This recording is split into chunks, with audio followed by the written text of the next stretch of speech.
मित्रांनो, आपण आज पाहतोय जनगणना. जनगणना 2011. पहिली जनगणना 1871 साली झाली. घोषवाक्य: आपली जनगणना आपले भविष्य. आयुक्त सी चंद्रमौली.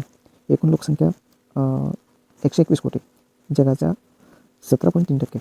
सर्वाधिक लोकसंख्येचे राज्य: 1 नंबर उत्तर प्रदेश 19.98 कोटी, 2 नंबर महाराष्ट्र, 3 नंबर बिहार.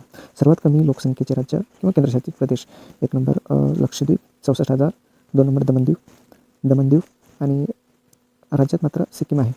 देशातील सर्वाधिक लोकसंख्येचे जिल्हे: 1 नंबर ठाणे 1.10 कोटी, 2 नंबर आहे 24 परगणा, 2 नंबर आहे उत्तर 24 परगणा.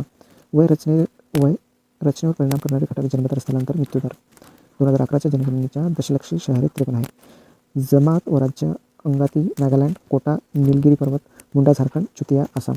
2011च्या जनगणनेनुसार जम्मू आणि काश्मीर राज्य सोडून भारतातील इतर राज्यात 6 वर्षाखालील लोकसंख्येची टक्केवारी घटली आहे.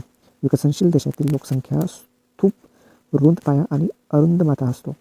वस्तीचे मेन भाग, मध्यभाग, परिसरचन भाग, समरूप भाग, विशिष्ट भाग. 1901 ते 1921 लोकसंख्या विभाजनाचा वर्ष. लोकसंख्या कमी झाली. आदिवासी जमातीचा क्रम उत्तरेकडून दक्षिणेकडे: किन्नर, मुंडा, कोरकू, तोडा, इरुली. आदिवासी लोकसंख्या 1951 मध्ये होती 6.23%, 2001 मध्ये 8.20%. थिल्लाना हा भारतनाट्यमचा नृत्य प्रकार आहे. भारतातील सर्वात मोठी आदिवासी जमात संथाल, 2 नंबर गोंड आणि 3 नंबर भिल्ल. भारतातील सर्वात लहान आदिवासी जमात ही अंदमानी आहे.